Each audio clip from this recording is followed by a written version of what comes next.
नमस्कार, मैं ओमशील और आप देख रहे हैं YBN बिहार झारखंड। पटना में महागठबंधन की प्रेस कॉन्फ्रेंस तो हो गई और उस प्रेस कॉन्फ्रेंस में यह भी तय हो गया कि सीएम फेस कौन होगा और सीएम फेस तेजस्वी यादव होंगे।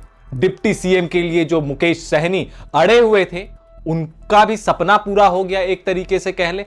बहरहाल सपना तो तब पूरा होगा जब वो डिप्टी सीएम वाकई बनेंगे। अभी तो सिर्फ महागठबंधन के डिप्टी सीएम पद के उम्मीदवार के पद की घोषणा हुई है। लेकिन यहां पर सबसे बड़ा सवाल ये उठता है कि महागठबंधन ने एकजुटता का संदेश देने का कोशिश किया, लेकिन सवाल यहां पर यही है कि जो फ्रेंडली फाइट 14 सीटों पर जो कही जा रही थी कि 14 सीटें ऐसी हैं जिस पर महागठबंधन फ्रेंडली फाइट कर रही है, तो सवाल यहां यही उठता है कि जिस महागठबंधन को एनडीए से लड़ना था वो आखिर एक दूसरे से क्यों लड़ रही है? क्या जिन 14 सीटों पर फ्रेंडली फाइट हो रही थी, क्या ये एकजुटता के मैसेज के बाद क्या उन सारे सीटों से उम्मीदवारी वापस ले ली गई है, नामांकन वापस ले लिया गया है?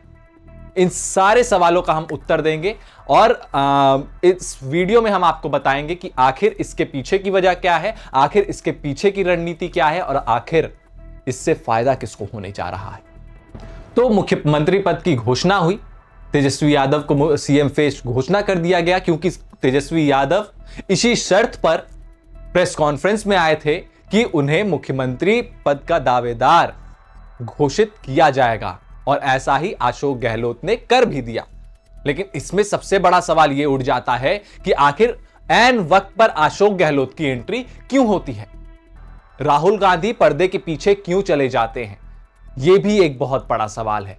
यह सवाल इसलिए भी कि जो राहुल गांधी वोटर अधिकार यात्रा के दौरान इतने एक्टिव थे, बिहार में लगातार एक्टिव थे, तमाम यात्राएं कर रहे थे, तमाम रैलियां कर रहे थे, तो आखिर उन्हें पर्दे के पीछे क्यों जाना पड़ा?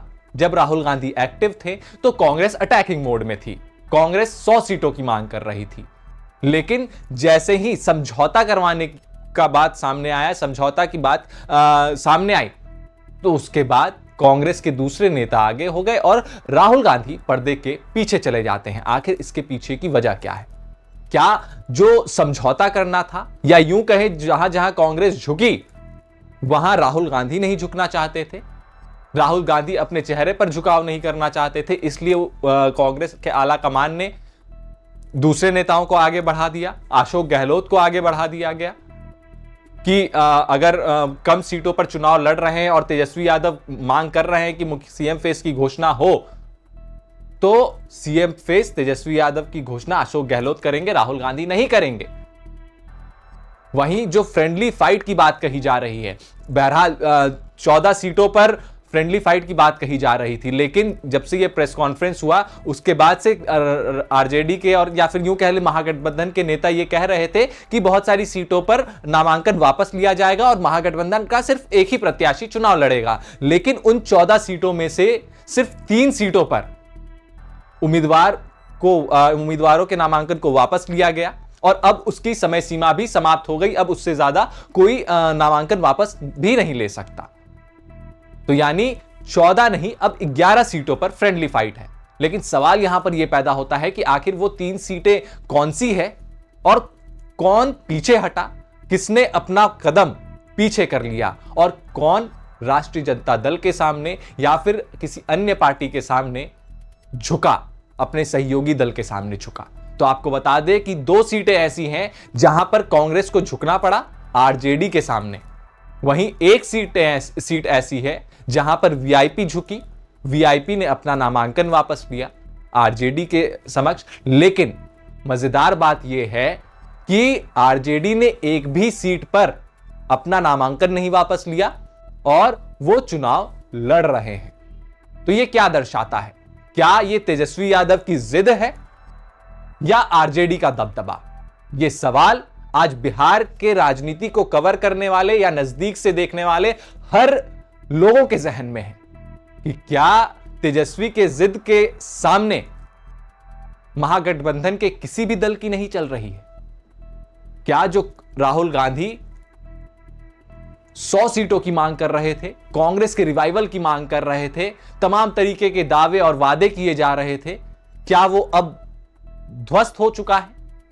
क्या माले या मुकेश सहनी जो तमाम तरीके के दावे कर रहे थे, बहरहाल मुकेश सहनी जिस तरीके की मांग थी मुकेश सहनी की, वो मिला। मुकेश सहनी को डिप्टी सीएम का पद मिला और इसमें कहीं ना कहीं अहम भूमिका तेजस्वी यादव की रही है, क्योंकि कांग्रेस ये नहीं चाहती थी कि मुकेश सहनी को डिप्टी सीएम का उम्मीदवार घोषित किया जाए प्रेस कॉन्फ्रेंस में। लेकिन तेजस्वी यादव ने यहां पर भी अपनी जिद पर अड़े रहे और मुकेश सहनी को डिप्टी सीएम का पद के उम्मीदवार के तौर पर प्रेस कॉन्फ्रेंस में घोषणा करवाई गई। तो कहीं ना कहीं तेजस्वी यादव एक बार फिर से डोमिनेंस में आ चुके हैं और अपना दबदबा और अपना वर्चस्व कायम करने में सफल दिखाई दे रहे हैं। लेकिन सवाल यह है कि जो महागठबंधन एनडीए से दो दो हाथ करने को तैयार था, वो अब इन 11 सीटों पे किससे लड़ेगा और इसके बाद इसका फायदा किसको मिलने जा रहा है? स्वाभाविक तौर पर अगर महागठबंधन के दो दल आमने सामने हैं तो महागठबंधन के वोटों पर बिखराव होगा। और अगर सीमांचल के क्षेत्र में कुछ जो सीटें हैं जहां पर फ्रेंडली फाइट हो रही हैं, तो स्वाभाविक सी बात है जहां जहां ओवैसी उतर रहे हैं वहां पर ओवैसी को भी फायदा मिल सकता है, नहीं तो अन्य सीटों पर सीधे तौर पर एनडीए को फायदा मिलता दिख रहा है। क्योंकि वोटों का बिखराव होगा तो कहीं ना कहीं एक जगह जो सेंट्रिक वोट है यानी सवर्ण वोट जो है वो एनडीए के पक्ष में जाता है हमेशा से, तो कहीं ना कहीं इससे फायदा एनडीए को मिल सकता है। आप इस विषय के बारे में क्या कुछ सोचते हैं? वीडियो को लाइक करके, चैनल को सब्सक्राइब करके जरूर बताएं। नमस्कार।